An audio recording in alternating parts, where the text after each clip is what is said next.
अच्छा, टॉपिक क्या है आज का? इमोशनल क्या होता है?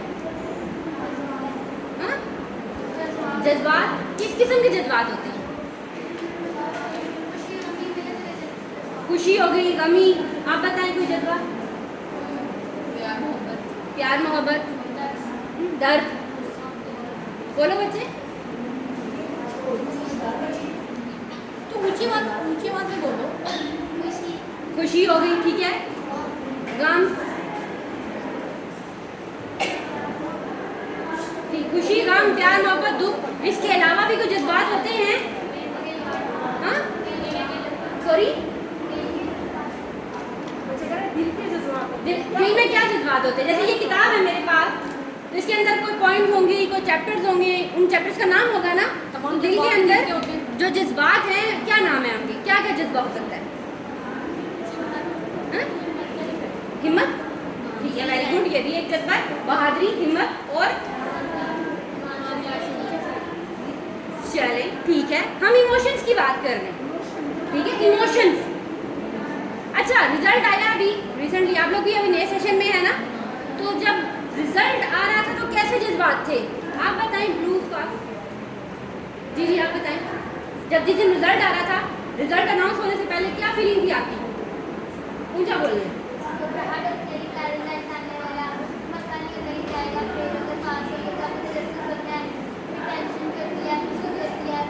अच्छा, इन्होंने 4 जज्बों का नाम लिया। घबराहट, टेंशन, खुशी, तजस्सुस, ठीक है।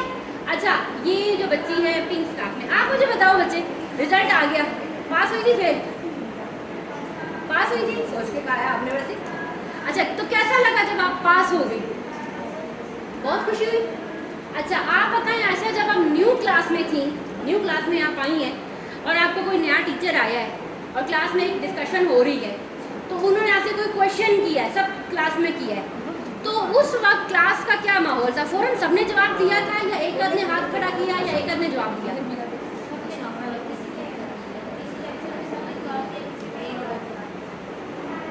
क्या था? किसी में एक आध ने दिया। अच्छा, जिन्होंने जवाब नहीं दिया, आपके ख्याल में किस वजह से नहीं दिया होगा? आता नहीं होगा। अच्छा, कभी हमें ऐसा होता है कि आता भी होता है, हम नहीं दे पाते, तो किस वजह से नहीं दे पाते? कॉन्फिडेंस नहीं होता। अच्छा, जो कॉन्फिडेंस नहीं होता वो किस वजह से नहीं होता? पहले कभी अपॉर्चुनिटी मिली नहीं होती। ठीक है, यानी कि हम थोड़ा बहुत शाय होते हैं, ठीक है, शर्म आ रही होती है बोलते हुए, पहले कभी नहीं किया तो पता नहीं सही करूँगी या गलत करूँगी। अच्छा, मुझे एक बात बताइए, आप लोग पेपर देते हैं किस लिए देते हैं? पास होने के लिए? किसी कोई ऐसा है जिसने पेपर दिया हो फेल होने के लिए?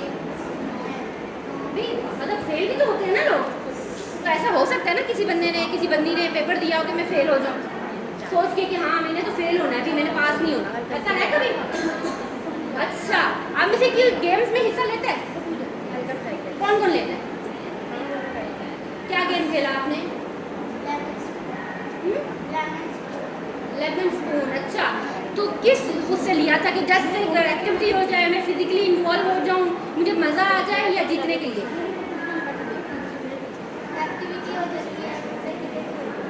वेरी गुड, इन्होंने बड़ा अच्छा जवाब दिया। एक्टिविटी हो जाती है और मज़े के लिए, यानी कि हम आपस में सब खेल रहे होते हैं तो एक्साइटमेंट होती है, हमें वो चीज़ इंजॉय हम कर रहे होते हैं ना। अब मुझे एक बात बताएं, आप में से किस किस के दोस्त हैं?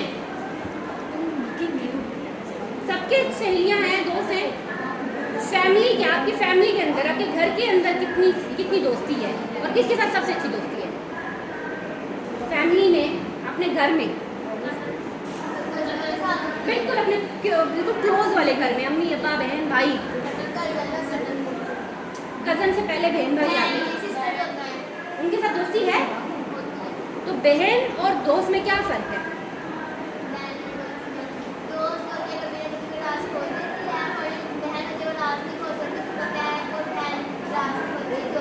मुझे पता है घर आएगी तो मैंने इसको सीधा कर देना है। अच्छा, ठीक। अच्छा, कभी ऐसा हुआ कि उस दोस्त के साथ झगड़ा हुआ हो जो आपकी बड़ी अच्छी दोस्त है? कैसा होता है, आप बताएं।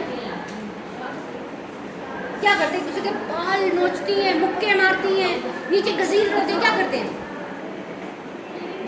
नहीं होती भाई, इनकी तो लड़ाई नहीं होती, बड़ी ज़बरदस्त बात है। आप बताएं मुझे, लड़ाई होती है जब किसी दोस्त से, तो कैसी लड़ाई होती है? बहुत बुरी होती है। कैसी होती है? रेसलिंग की तरह होती है? दिल करता है, दिल करता है।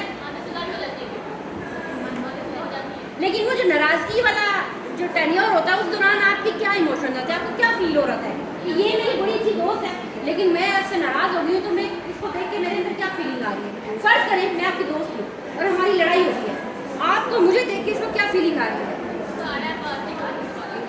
गुस्सा आ रहा है, बात नहीं करूँगी, लेकिन वो जो गुस्सा आ रहा है, उस गुस्से में क्या करने का दिल आ रहा है? वो तो हम आगे की बात है ना, भी आगे फ्यूचर में बात ही नहीं करनी।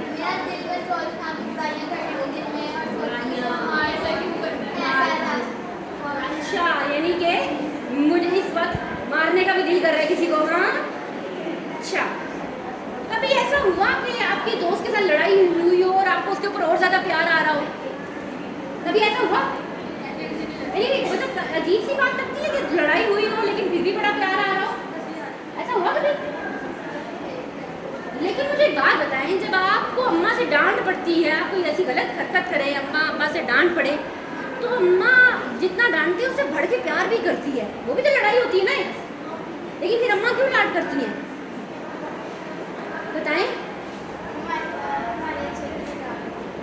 अच्छा, अच्छे मतलब उस अच्छे किरदार की वजह से पहले आपको डांट पड़ती है और फिर उसी अच्छे किरदार की वजह से आपको लड़ भी क्या जाता है, हाँ? बताएं जी, आप बताएं बेटा, अम्मी क्यों इतना फिर प्यार करती हैं? जब डांटती भी हैं या मारती भी हैं तो फिर प्यार क्यों करती हैं? नहीं पता, कोई जवाब देगा भी? हम ही को उनमें कर सकते हैं।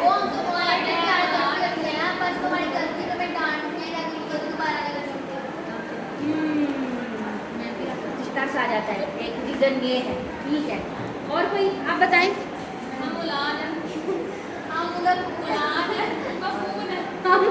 खून है, ये आ गई ब्लड रिलेशन वाली बात। अच्छा, इसी तरह आ जाते हैं टीचर का तो आपके साथ तो ब्लड रिलेशन नहीं है, तो टीचर अक्सर डांटता भी है, आप काम नहीं करते, टेस्ट नहीं अच्छा हुआ, डांटता है, लेकिन टीचर आपकी बड़ी फिक्र भी करता है, आपने बड़े अच्छे नंबर लेने, आपकी सख्ती भी करेगा कि आप नंबर अच्छे लें। और फिर आपको थोड़ा बहुत डांट के बाद थोड़ा बहुत प्यार से भी समझाएगा। वो क्यों करता है ऐसा? टीचर के साथ तो आपका कोई ब्लड रिलेशन नहीं है, तो टीचर ऐसा क्यों करता है? पढ़ाने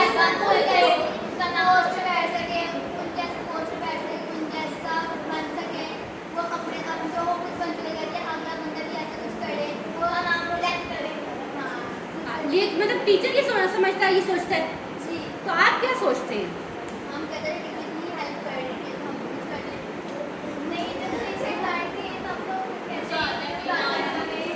हम उस डर की वजह से कुछ करते हैं या टीचर की तवक्कुआत या एक्सपेक्टेशन की वजह से कुछ करते हैं?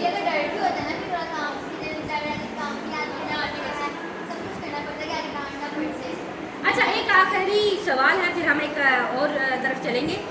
मैंने बात की रिजल्ट वाले दिन, तो अक्सर पेपर जब बोर्ड के पेपर होते हैं, जैसे 5th का बोर्ड आपने दिया या इवन क्लास के एनुअल पेपर हो या आपका रिजल्ट जिस दिन आ रहा हो, तो उस दिन किस किस का पेट जो है खराब होता है, दर्द होता है, पेट में कुछ गुड़गुड़ हो रही होती है, क्या होता है ना? कुछ अगर घर में कोई कीमती चीज़ टूट गई हमसे और उस दौरान भाई कुछ अंदर वाइब्रेशन होना शुरू हो जाती है, होती है? किस किस को होती है ऐसी वाइब्रेशन? ये क्या है? ये जो हमारे अंदर वाइब्रेशन हो रही है, इसको क्या कहते हैं? सेंसेशन। ठीक है, आजकल चल रहा है ट्रेंड इसका। ये जो हमारे अंदर कुछ हो रहा होता है, ये जो हम महसूस कर रहे होते हैं, हम एकदम कांपने लग जाएं, या हमें एकदम पसीना आ जाए, या हम एकदम पागलों की तरह खुश हो जाए, या हमें अम्मा पे या अपने दोस्त पे बड़ा लाड प्यार आना शुरू हो जाए, या हम एकदम किसी चीज़ से डर जाएं, या एकदम हम गुस्से में आ जाएं। ये मुख्तलिफ स्टेजेस होती हैं इमोशनल बिहेवियर्स की, इमोशनलिज्म की, जज्बात की, जज्बातियत की। और आप में से हर कोई इसमें से गुजर रहा होता है। ये नहीं होता कि मैं बड़ी हूँ तो मुझे ही दुख होता है, मुझे ही खुशी होती है, मैं ही परेशान होंगी या मैं ही तजस्सुस रखूँगी या मुझे ही किसी चीज़ के बारे में बड़ा सोचना है, गौर फिक्र करना है। ये हर उम्र में होता है। हमारी उम्र में हमारे जज्बात का लेवल किसी और चीज़ के साथ जुड़ा होगा। आपकी उम्र में आपके खेल कूद, आपकी क्लास, आपकी दोस्त, आपके फेवरेट खिलौने, आपके फेवरेट कपड़े, इन से चीज़ों ये आपके जज्बात जुड़े हुए होते हैं। अक्सर हमारा फेवरेट खिलौना गुम जाए, कैसा लगता है? ना वो दुनिया नहीं मेरे लिए तो अब कुछ बचा ही नहीं है। मेरा फेवरेट खिलौना पर इंसान पैनिक हो जाता है, ढूंढ रहा होता है पागलों की तरह, इधर। ये सब जो आपके अंदर जो वाइब्रेशन हो रहा था ना, इसको कहते हैं बटरफ्लाई फीलिंग। क्या कहते हैं? क्या कर रही होती बटरफ्लाई, है ना? अब हम पकड़ते हैं तो भाई ये जा रही है तो एकदम इधर चली गई, हम इधर जाते हैं तो एकदम इधर चली गई, होता है ना ऐसा? यानी कि हमारा इमोशन फ्लोट कर रहा है। कभी कभी वो जो आपके इमोशन फ्लोट कर रहा है, करते करते वो आपकी घबराहट की तरफ चला जाता है, कभी कभी एक्साइटमेंट की तरफ चला जाता है, कभी कभी एकदम शाय होने शुरू हो जाते हैं, कभी कभी आप एकदम फ्रस्ट्रेट और गुस्से में आने शुरू हो जाते हैं, और कभी कभी एकदम रिलैक्स, ठीक है, जो होगा देखा जाएगा। इसको कहते हैं आपने इमोशनली वेल बीइंग होना है। जैसे हम बीमार होते हैं, डॉक्टर के पास जाते हैं, तो सब पेट खराब है, बुखार आ गया है, दांत में दर्द है, खांसी है, तो वो आपको रेलिवेंट दवाई देते हैं। लेकिन ये जो इमोशनल बीमारियां होती हैं या इमोशनल वीकनेस होती है, आपने एक वो देखा होगा ऐड के एक मदर कहती है कि मेरा बच्चा बड़ा सुस्त है, बाकियों से बड़ा सुस्त है और किसी चीज़ में हिस्सा नहीं लेता, तो वो पीछे से शिराज रॉय की आवाज़ आती है, क्योंकि आपके बच्चे में आयोडीन की कमी है। आता है कि नहीं आता? या एक मदर कहती है पता नहीं मेरा बच्चा क्यों नहीं कद बढ़ा रहा, बाकी बच्चों से बहुत छोटा है, फिर एकदम आता है बोन बीड़ा खिलाओ, होता है कि नहीं होता? तो यानी कि आपकी जो नीड है उसको कनेक्ट कर दिया गया है मटीरियलिज्म के साथ, ठीक है? यानी कि आप थके हुए हो, ठीक है, हेल्थ बहुत ज़रूरी है, लेकिन याद रखें अगर आपका दिमाग सुकून में है, आप जज्बाती तौर पर मुतवाज़न हैं, बैलेंस हैं, तो आप बीमार नहीं हैं। सबसे ज़्यादा ज़रूरी है आपकी ज़हनी सेहत। हमेशा याद रखें, कोई भी इम्तिहान है, कोई भी गेम है, उसमें इसलिए मत जाएं कि मैंने पास ही होना है, मैंने जीतना ही है। सिर्फ इसलिए जाएं कि मैंने अपना आप शो करना है कि मैं इस दुनिया में एग्जिस्ट करती हूँ। आज कितने यहाँ गुजरावाला में कितने और बच्चे हैं लेकिन उनमें से चंद बच्चे यहाँ बैठे हुए हैं। जैसे हमारे पास मुख्तलिफ शहरों से बच्चे आए हैं, तो हर शहर में कितने ज़्यादा बच्चे हैं, लेकिन हमारे पास कुछ गिने चुने बच्चे यहाँ पे आए हैं। तो इस बात को आप इस बात के साथ जोड़ें कि आप ज़िंदगी में किसी भी स्टेज पे हो, एक बात जहन में रख लें, ज़िंदगी में 2 चीज़ें होती है ना, आप या आगे बढ़ते हो या पीछे, या जीत जाते हो या हार जाते हो, यही बात है ना। अब जीत जाने में और हार जाने में आपके जज्बात बहुत ज़्यादा ऊपर नीचे होते हैं। जीत गए तो आपको लगेगा फ्यूचर ब्राइट है, मैंने दुनिया को कॉन्कर कर लेना है। हार गए तो मेरे लिए तो दुनिया ही ख़त्म होगी। इस बात को बेटा याद रखें कि आपके नसीब में जो है वो आपको मिलेगा, और अल्लाह ताला ने क्या कहा है, कोशिश करो। आपके सामने यहाँ पे मैं 5 स्टार होटल का खाना रख दूँ और आप यूँ बैठ के खाने को घूरते रहें और कहें यार ये चिकन मेरे मुंह में क्यों नहीं आ रहा, यार ये जो यहाँ पे बर्गर पड़ा हुआ है, ये जो पिज़्ज़ा है, ये उड़ के मेरे मुंह में आ जा, कह उठो आओ मेरे मुंह में आओ, क्या वो आएगा? नहीं आएगा। कैसे आएगा? कोशिश करेंगे, जाएंगे, तोड़ेंगे और मुंह में डालेंगे, और मुंह में डालने के बाद भी वो आपके पेट में नहीं जाएगा जब तक आपकी दांत उस पर काम नहीं करेंगे, और वो तब तक आपको डाइजेस्ट नहीं होगा जब तक आपका मैदा काम नहीं करेगा। यानी कि एक चीज़ सामने मौजूद है, उसको अंदर प्रोसेस होने के लिए मुख्तलिफ स्टेजेस हैं, ऐसा ही है ना।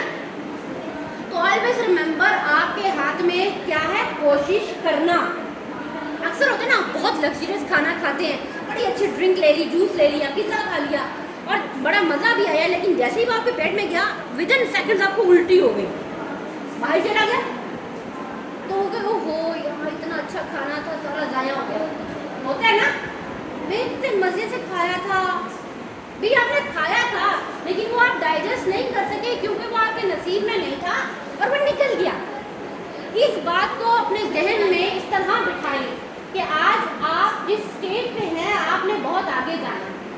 आज आपको जैसे टीचर्स लेक्चर दे रही हैं, कल आपने किसी जगह लेक्चर देने हैं, कल आप किसी जगह डॉक्टर होंगे, कल आप किसी जगह पे क्या होंगी, इंजीनियर होंगी, पायलट होंगी, किसी जगह पे साइंटिस्ट होंगी।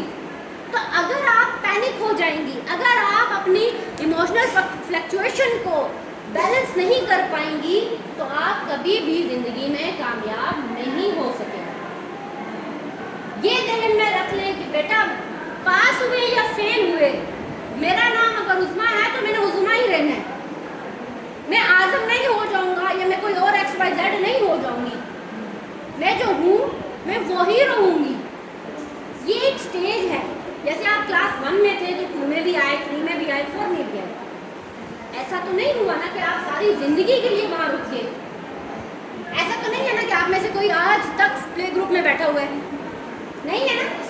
या ऐसा तो नहीं है कि आपको अपनी प्रेप की या 1 की 2 की टीचर बहुत अच्छी लगती थी, उसके बगैर तो आपको खाना हजम नहीं होता था। तो ऐसा तो नहीं है कि आज तक आप उस टीचर के साथ हैं। कितनी टीचर्स आए चले गए, कितने दोस्त आए चले गए, कितने ऐसे बेस्ट फ्रेंड बने। मेरी क्लास की बड़ी बेस्ट फ्रेंड है, मेरी बड़ी अच्छी दोस्त है, लेकिन जैसे क्लास चेंज हुई या किसी ने अब शिफ्टिंग की तो वो दोस्त कहीं और चली गई, फिर क्या हुआ, एक नई दोस्त आ गई। तो एक जगह जहाँ हमें लग रहा होता है कि यार अब मैं शायद एडजस्ट ना कर सकूँ, मैं बड़ी परेशान हो गई हूँ, मैं रहूँगी कैसे, मैं एडजस्ट कैसे होंगी, मैं लोगों को कैसे फेस करूँगी, वो टाइम होता है आपको अपने आप को बैलेंस करके मजबूत करके। आप एक दफ़ा इस चीज़ पे काबू पा लेंगी, आप दुनिया का हर मुकाबला जीत सकती हैं, आप दुनिया की हर स्टेज पे आगे आ सकती हैं। लेकिन अगर आप ज़हनी तौर पर, जज्बाती तौर पर कमज़ोर हैं, आप कभी भी आगे नहीं जा सकते। मैं अगर आपसे ये कहूँ, ग्रुप्स में डिवाइड करूँ मैं आपको, और मैं कहूँ कि मुझे ना आप 4 ग्रुप बना के दें, और आपके पास सिर्फ 30 सेकेंड है, कौन कौन बनाएगा? 30 सेकेंड अभी बहुत शॉर्ट टाइम है, 4 का ग्रुप बनाना।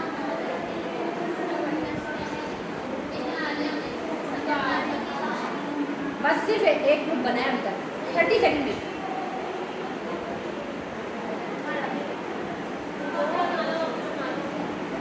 अब आप देखें कि आपको मैंने अपना पार्टनर चुनने की आज़ादी दी, ठीक है, और मैंने कहा कि जल्दी से चुने, और आप 30 सेकेंड के बाद आपने अपनी ग्रुपिंग शुरू। यानी कि मेरी वॉइस तो सबको फौरी तौर पे चली गई थी ना। एक बात बेटा याद रखें, मुझे मेरे टीचर ने एक दफ़ा कहा था कि ये जो अपॉर्चुनिटीज़ होती है ना, मौके जिसे कहते हैं, ये क्या होता है जब सुबह होती है ना, तो ये मौके ना आ रहे होते हैं आपके ऊपर ना, अल्लाह ताला अपॉर्चुनिटीज़ की बारिश कर रहा होता है। अब क्या होता है, ये आपके ऊपर होता है। कई लोग होते हैं ना यूँ करके बैठे होते हैं, है ना, शायद से चुप करके यूँ करके, और कई लोग होते हैं बस यूँ करके बैठे होते हैं। कई लोग होते हैं जिनको बड़ी चुलबुली सी होती है ना, वो कभी हाथ ऊपर नहीं करते हैं। तो उन्होंने कहा कि हमेशा अपनी ना पूरी स्ट्रेंथ लगाओ, अपने बाजू खोलो, अपने हाथ खोलो, और जब अपॉर्चुनिटीज आएंगी तो वो क्या होगा, ये अपॉर्चुनिटीज की बारिश आई, उसने आपको पकड़ा और कहीं और ले गई। अगर आप अपने हाथ यूँ बांधे रखोगे तो वो तो आपके सर से गुजर गई, और आप कहें ओ मुझे तो मौका ही नहीं मिला, ये इसको मौका मिला क्लास का प्रॉक्टर बनने का, मुझे क्यों नहीं मिला? भाई आपको वही टीचर पढ़ा रही थी जो इसको पढ़ा रही थी, आपको वही टेस्ट दिए जा रहे थे जो इसको दिए जा रहे थे, आप उसी क्लास में थे जिस क्लास में ये थी, लेकिन फिर आपको कैसे मौका मिला और इनको नहीं मिला? हम ये तो नहीं कह सकते ये टीचर की फेवरेट है, क्योंकि टीचर का रिश्तेदार तो नहीं है ना कोई। गलती कहाँ पे आ गई? हमारी तरफ पे आ गई। तो हमें पहली चीज़ किस पे काम करना है? इमोशन कंट्रोल करने पे। याद रखें, जब जो समंदर का खामोश होता है ना, हमें कहते हैं, हमें लगता है यार ये तो बड़ा, मतलब ये तो बड़ा, ये पानी है यार, इसके अंदर तो हम यूँ चले जाए, लेकिन समंदर की गहराई का अंदाजा कोई नहीं लगा सकता। क्यों? कि हर एरिया में, हर जगह पे समंदर की गहराई डिफरेंट है। आपने समंदर की तरह गहरा होना है। आपके अंदर जितने भी इमोशंस आते हैं, आप उसकी क्या बना दें, कॉरिडोर, आप उसकी ना कबर्ड्स बनाने शुरू कर दें, अलमारियाँ।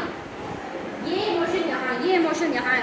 फिर बैठ के अपना एहसास करें, ये जो मुझे उसने इस तरह बुली किया है, ये मुझे जो उसने इस तरह कहा है, मुझे जवाब देना चाहिए या नहीं देना चाहिए? अगर देना चाहिए तो कैसा देना चाहिए? आप अपने अंदर ही पहले इसको रिवर्ट करें, अंदर ही गुफ्तगू करें, फिर आप उसको सोच के समझ के जवाब दें। आपके पास अपॉर्चुनिटी आई है, आप एनालाइज करें। फर्स्ट करें, मैं कहती हूँ यार मैं आपको ना एक मौका देती हूँ, जो मुझे यहाँ से वहाँ तक उड़ के दिखाएगा, मैं से 1 करोड़ रुपया दूंगी।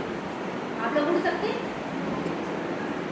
मैं को नहीं भाई 1 करोड़ की बात है कि दूंगी मैं, आप उड़े। जो चीज़ आप नहीं कर सकते उसमें अपना टाइम वेस्ट करने की ज़रूरत नहीं है।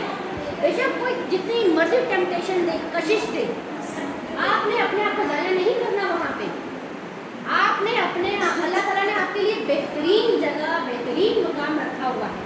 उस बेहतरीन जगह को, बेहतरीन मुकाम को आपने अपने लिए चुनना है, अपने आप को जगह पे लेके जाना है।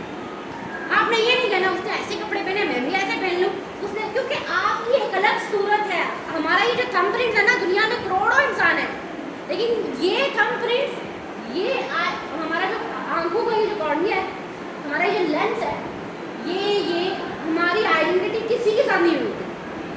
कभी ऐसा हुआ कि मेरा थंबप्रिंट आपके साथ मिलेगा? क्यों? अल्लाह ताला ने हर एक को यूनिक बनाया है। तो जब अल्लाह ताला यूनिक बना रहे हैं तो ऐसा कैसे हो सकता है मैं आप कहेंगे मैं फलां जैसी बनना चाहती हूँ, मैं फलां जैसी। अल्लाह ने आपको एक इनबिल्ट सॉफ्टवेयर दिया है, आपको एक इनबिल्ट सलाहियतें दी हैं, आपने उन सलाहियतों का इस्तेमाल करना है। आप हैं, आप कोई और नहीं है, XYZ नहीं है कोई भी, आप हैं, आपने आप बनना है। आपने ये नहीं कहना मैं फलां जैसी बनना चाहती हूँ। भी आइंस्टाइन ने कुछ ईजाद किया है, न्यूटन ने किया है, क्वार्टनी ने किया है, अल-बरूनी ने किया है, जिसने भी कुछ ईजाद किया अल्लाह ताला ने उनको सलाहियत दी है, इसी तरह आपको भी दी है। ये नहीं हो सकता आप कहेंगे बस वो कर सकते थे मैं नहीं कर सकती, ऐसा नहीं होता। आपसे अल्लाह ताला किसी और लिहाज से बहुत बेहतरीन काम करेगा, और ये काम आप तब कर सकते हैं जब आपका ये सिस्टम सुकून में है। आप फौरन ट्रिगर ना कर दें, फौरन बुलबुले, पानी का बुलबुला देखे यूँ बनना और फट जाए। आपने पानी का बुलबुला नहीं बनना कि मुझे गुस्सा आया मैं ये गई और फट, मैं एक्साइटेड हुई ये गई और ख़त्म, मेरे अंदर मेहनत का जज्बा आया ये गया और ख़त्म। नहीं, बैलेंस, ठहराव, समझ आ गई आपको? तो आज आपका ये जो छोटा सा एक सेशन था, गुफ्तगू की बात थी आपके साथ, तो किस पे थी? इमोशनल वेलबींग पे, यानी कि आपने अपने आप को सेहतमंद बनाना है, जहनी तौर पर, जज्बाती तौर पर। अपने ताल्लुकात बेहतर बनाने हैं, अपनी अम्मा के साथ बैठ के गुफ्तगू करें, उनसे पूछे जब आप मेरी उम्र में थी तो आप कैसे दोस्तियाँ करती थी, आप कैसे घर के काम सीखती थी, आपने कैसे पढ़ाई की थी, अपने अब्बा के साथ बैठ के बात करें, पूछे उनसे, क्योंकि आज के दौर में इस चीज़ की बहुत कमी है। ये जो आप जहनी तौर पर डिस्टर्ब हैं, क्यों डिस्टर्ब हैं? हम अपने अपनों के साथ बातें नहीं करते, हम दोस्तियाँ वाले करते हैं, हम अपनों के साथ दोस्तियाँ नहीं करते। आपकी सबसे अच्छी दोस्त आपकी अम्मी है, सबसे अच्छे दोस्त आपके अब्बू हैं, सबसे अच्छे दोस्त आपके भाई आपकी बहनें हैं। आप इनके साथ बेहतरीन दोस्ती करें। आप क्यों अपनी फ्रेंड कहेंगे कि मेरी फलां फ्रेंड है तो ये मैं एक कैंडी अपने लिए रख ली एक उसको दूंगी। आप सबसे पहले अपने घर में शेयरिंग करें। जब आप मजबूत होंगी ज़हनी तौर पर, आप जिस्मानी तौर पर मजबूत होंगी, क्योंकि सेहतमंद दिमाग ही सेहतमंद जिस्म को आगे लेके चलता है। अगर आप दिमागी तौर पर बेहतर नहीं है ना, तो आजकल छोटे छोटे बच्चों में शुगर की बीमारी आ गई है। हालांकि ये सोचने वाली बात है कि एक छोटा बच्चा शुगर का पेशेंट कैसे हो सकता है। छोटे छोटे बच्चों को डिप्रेशन हो रहा है। क्यों हो रहा है डिप्रेशन? क्योंकि वो अपने इमोशनल वेलबींग पे काम नहीं कर रहे। भाई फेल हो गए, कोई मसला नहीं है, कोई पहाड़ नहीं टूटा, जिंदगी खत्म नहीं होगी, हम दोबारा कोशिश करेंगे। और याद रखें, नाकामी कामयाबी की पहली सीढ़ी है। ठीक है, आप में से कोई कुछ कहना चाहेगा? आज के बाद आप अपने इमोशनल वेलबींग पे कैसे काम करेंगे, आप बताएं।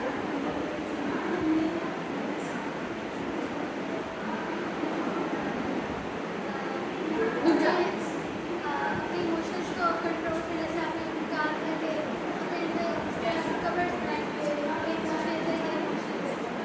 तो अगर गुस्सा है तो एकदम नहीं रिएक्ट करना, पहले सोचने लगे कुछ ऐसे करे तो उसको क्या जवाब देना चाहिए, ऐसा चाहिए। और अपने घर में अपने अम्मी अब्बू बहन भाइयों को उससे दोस्ती करनी है, बाहर दोस्ती उसका लेते हैं, लड़का नहीं देंगे तो अच्छा, जैसे अब बच्चा कोई फेल हो गया है तो अक्सर घर वाले उसको डांटते हैं कि सब फेल हो गए हो, तुम तो कर ही नहीं सकते, वो इस तरह का प्रेशर डालते हैं कि बच्चा कर नहीं पाता, तो फिर जितनी बस कोशिश करो उसको कर नहीं सकते। बहुत अच्छी बात की इन्होंने। ये जो मैंने आपसे बात की ना कि बच्चे डिप्रेशन में जा रहे हैं या शुगर पेशेंट बन रहे हैं, वो क्यों बन रहे हैं? ये जो प्रेशर पड़ गया ना कि फेल हो गए हो, अम्मा ने सुनाया, टीचर ने सुनाया, बहन भाइयों ने, रिश्तेदारों ने टोन कर दिया, तो बच्चा क्या हो जाता है, डंप हो जाता है, वो बात नहीं कर पाता, उसे समझ नहीं आती कि कहाँ बात करनी है। और ये जो आज आपको कैंपिंग की बात की गई, आपको सिखाया गया, आपकी एक पहले ट्रेनिंग हुई, या अभी हम बात कर रहे हैं, ये क्यों कर रहे हैं? बेटा अपने आप को सोचो एक जगह पे, बेटा सुने पहले, एक ऐसी जगह पे अपने आप को सोचो कि मैं ऐसी सिचुएशन में हूँ, मुझे कोई नहीं सुन रहा, मेरा साथ कोई नहीं दे रहा, और इस सिचुएशन में अगर आप रहेंगी इसका नुकसान आपको होगा। आपने ढूंढना है वो शख्स, वो बंदा या वो हालात जिसमें आप अपने आप को रिलैक्स करें। याद रखें, आपकी अम्मी को जितना आपको कहेंगे तुम फेल होगी, ये हो गया, वो हो गया, वो वक्ती तो बात होगी, लेकिन वो कभी आपका बुरा नहीं चाहेंगे।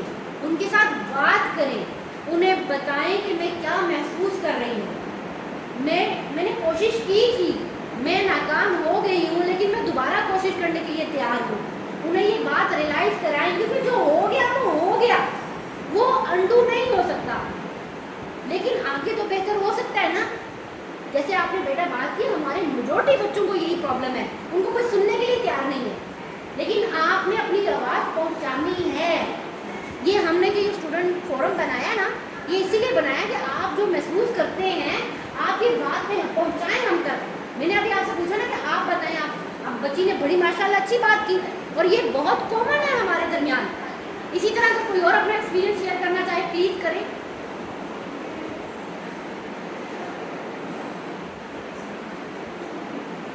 मैंने हिफ्स किया है ना, अब मेरी फैमिली में कहा जाता है लड़कियों को हिफ्स नहीं कराना चाहिए, भूल देती हैं, सारे खिलाफ थे कि हिफ्स नहीं कराना चाहिए। मेरी मामा भाई थी कि इसको हिफ्स करो, मेरे मामा का ख्वाहिश मैंने हिफ्स कंप्लीट किया, और सब कहते हैं देखो अम्मा करी, देखो इसने हिफ्स कर लिया माशाल्लाह। आप देखिए ना, जहाँ पे एक आपके ऊपर प्रेशर रहा सोसाइटी का कि जी बच्चियाँ भूल जाती हैं, हिफ्स नहीं करा, और इनकी मदर की ख्वाहिश थी और इन्होंने करके दिखाया आपको, क्योंकि आप लड़की बनना है, नौजवान औरत बनना है, आपने ख़ानदान संभालने हैं, आपने तरबियत करनी है, यकीन रखें इस बात का कि औरत सब कुछ कर सकती है। अल्लाह ताला कौन है? खालिक है। और खालिक के बाद एक कहते हैं तकलीफ के प्रोसेस में अल्लाह ताला ने किसको शामिल किया? औरत को। औरत माँ बनती है ना, तो आप देखें कि इतना बड़ा रोल अगर औरत को दे दिया गया है, तो ऐसा कैसे हो सकता है कि वो औरत, वो इंसान कमज़ोर है? आपको सिर्फ अपने ऊपर एतमाद रखना। और कोई बच्चा अपनी कोई स्टोरी शेयर करे।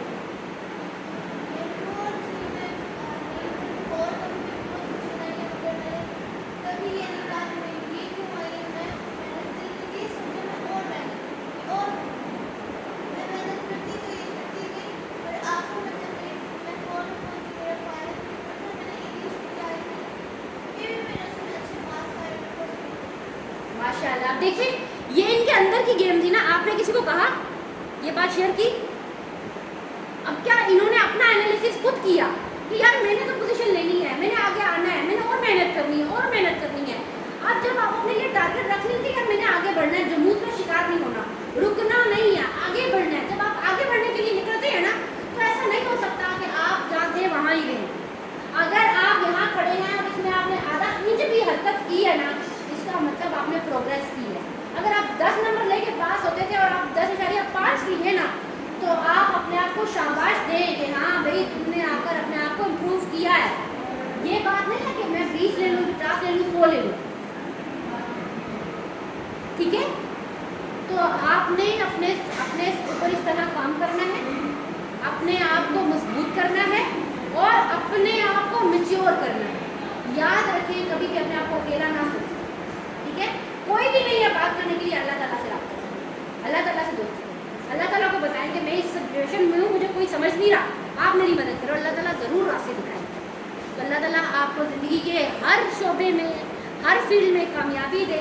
आप हमारा फ्यूचर हैं और मुझे यकीन है इंशाअल्लाह आप जिस उम्र में यहाँ बैठे हैं और ऐसे इंटेलेक्चुअल लोगों के साथ अपनी ट्रेनिंग्स ली, उनके साथ बैठे हैं, आपका फ्यूचर बड़ा ताबदार है। आपने बहुत आगे जाना है, बस आपने क्या करना है, चेंज बनानी है। जो आपने सीखा अपने दोस्तों को सिखाना है। जैसे हम कहानियाँ, कार्टून्स बताते हैं ना, ये कार्टून था, ये हमने ड्रामा देखा, इसी तरह आपने इन ट्रेनिंग्स की बातें आगे पहुँचानी है। थैंक यू सो मच बच्चों।